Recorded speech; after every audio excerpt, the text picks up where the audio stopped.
BYU basketball takes down Delaware 85-68. Mitch Harper, Kyle Ireland here at the Marriott Center. And Kyle, it was a slow start for the Cougars.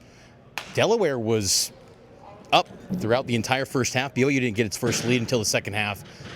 But the big-time offense from BYU showed itself in the second half. Yeah, the big three, came through in spectacular fashion. You had an outstanding performance, really shooting the ball from Wright and Richie Saunders, and then AJ, added in double digits as well. But they all had spectacular plays. Like, they showed their star ability in this game. I mean, it was really in the second half that you saw it. Rob, I felt like, tried his best to get the offense going in the first half, and then kind of everybody else came along in the second half. But to start this game, Mitch, BYU's got to just learn that they have to start fast, because good things happen when they get out. They just, like Kevin Young said after the game, they kind of got stuck in the mud to start the game, and that really slowed them down for 20 minutes plus. And BYU, I think, a little bit of looking ahead to UConn. Yeah. I get that sense that was the case. And even Kevin Young said maybe that was possibly in the cards here, because, again, Saturday, top 10 showdown in Boston, number 7 BYU and number 3 UConn. So Delaware, BYU came in as a 35.5-point favorite. Didn't come anywhere close to that in this one, but I thought the offense, though, for BYU in the second half, I thought that was a real momentum builder for BYU going forward into that UConn game, because I'll admit at halftime we were talking at the break, and I'm thinking, what's going on with this BYU team is shooting the three ball. They put up huge numbers in the second half, 11 of 20 from three. BYU was outstanding shooting the three ball, and that's the BYU offense you expect. I know that Kevin Young's talked about how this team can be different stylistically because you've got so many players that can get to the rim, something you didn't have last year. But to its core, what makes this team such a high-level potential deep-run team? They've got to be able to shoot the three. They showed that tonight. Yeah, I think it was Richie Saunders had 4 there in the opening stretch of the second half, back-to-back threes, and those types of plays ignite runs, and runs are, the story of basketball, and who can, sustain big runs, and, when another team starts to fight back, if you can stop that run, like, you can continue to gain momentum, and BYU was able to do that in the second half. There was no time throughout this game, Mitch, where I was ever concerned about the result in the end. It was just kind of disheartening in the first half that they weren't playing BYU basketball. Like you said, the three-pointer really is what Cougar fans have come to know in recent years as, a trademark for this team. But I thought one of the things that was really interesting that Kevin Young brought up in the postgame was the second chance points, the offensive rebounds. BYU had double-digit offensive rebounds more than Delaware in this game. They had second chance points, 23 of them tonight. And, just being able to take advantage of the opportunities that they had in the second half and capitalizing on them, I thought that was outstanding. You saw even that fast break where AJ Dybantsa threw down a massive dunk, and then he had a put-back dunk right after that.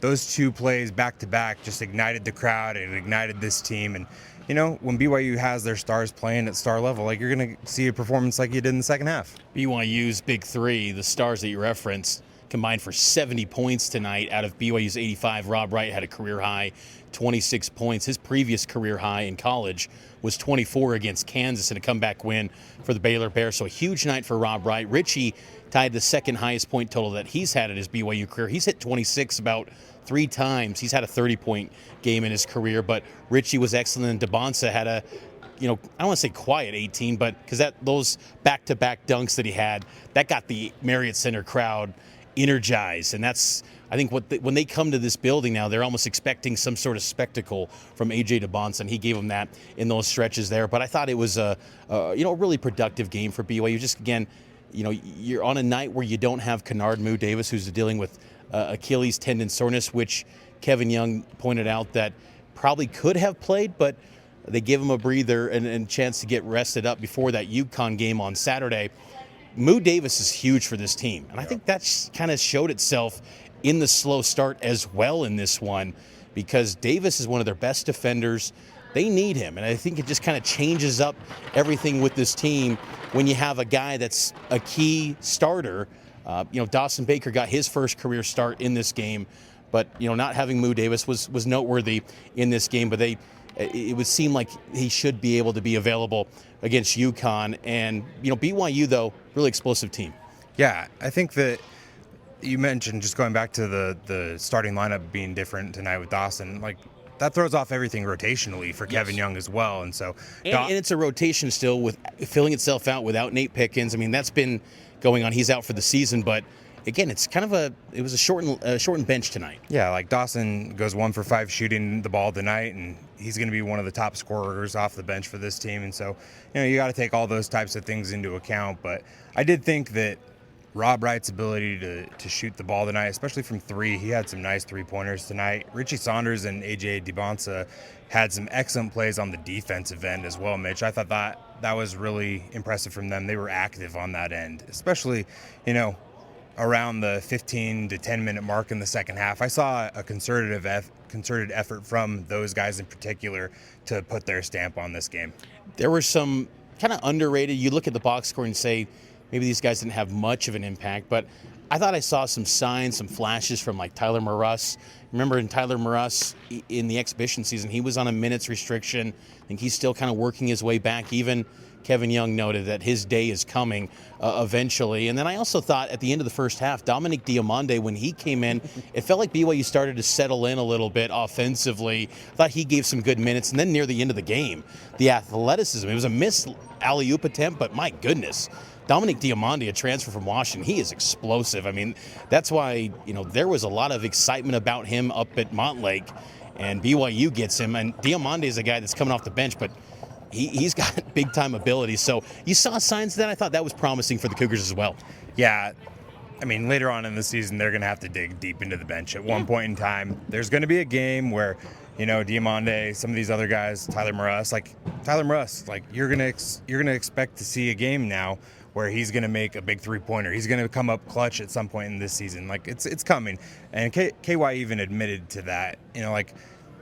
They're still getting things together chemistry-wise, and they're coming together slowly but surely. He said that, things that started off, against Nebraska or in the exhibition against UNC, like, they're a different team now than they were 3 weeks ago, and you're going to continue to see this team evolve. But in the end, Mitch, they have talent that they've never had before here at this university, and it was on display tonight. We saw it, and I think that, you've seen flashes of it, but as this team continues to grow together, you think about it, like Richie Saunders, he's a star on this team, but he's playing along 2 other stars in that big 3 with, Rob Wright and AJ Dybantsa, and those guys are still filling out each other's games, and as they grow together and really get to be familiarized, you're going to see a lot of success, I believe. Rob Wright, too. It was a fun little tidbit that Kevin Young shared that they shut down practice after he got his first offensive rebound tonight. He gets... Yeah. What did he get? 5 offensive rebounds for Rob Wright, one of the smaller guys on the court, and he was playing big. 9 rebounds, 9 assists, almost got the triple-double tonight. Kevin Young was kind of saying, I didn't realize if he had a triple-double or not. Rob Wright was like, yeah, Brandon Dunston, we knew that it was almost there. We checked him back in. I'm thinking, do not risk an injury. Because even Dybantsa comes in late with about 2.5 minutes to go. I'm thinking, this game's a 20-point lead. Why is Dybantsa and Rob Wright coming back in? But still, it was... They stayed healthy. All things are okay, setting up a massive top 10 clash on Saturday against UConn in Boston. I will say, shout out to Delaware. They were shorthanded. They gave it a go, man. They had a moment here right at this hoop. The big man, number 44, he had a layup wide open. That could have been an 8-point game. Instead, they lose one of their guards, Jamil Brown.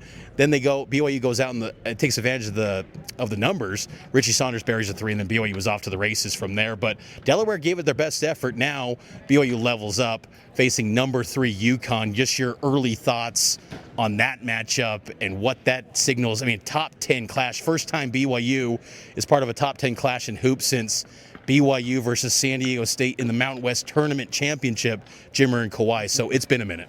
Yeah, I think that, there's a few things. Homecoming, obviously, for AJ and what the crowd will be like for that. I'm excited to see how much of Cougar Nation shows out when UConn's just, literally down the road from where they play their home games. Keep in mind, though, AJ and his family points this out. Brockton, Massachusetts native, not yes. Boston, but still, he's in the area code. In the area, and BYU playing in an NBA environment. I always think that's fun for these guys to be able to play in a next level, next step up in, just the atmosphere of playing in TD Garden and, all of the aura that comes with that. So I think that'll be fun. I really am just interested to see, though, how this team matches up talent-wise, because you saw against UNC, a top 25 team, it was an exhibition, but a good win there. And then, that Villanova opener, Mitch, I thought that BYU didn't play their best in that performance, and I'm interested to see how that game looks against UConn if BYU is able to play their best. Because if they play their best, it's going to be an outstanding performance. Yeah. Hurley versus KY, great coaching matchup. Caravan, Silas DeMary, I mean, great personnel on UConn, great personnel on BYU. Boston TD Garden, Network TV, 5 p.m. tip. Pregame begins at 4 on KSL NewsRadio.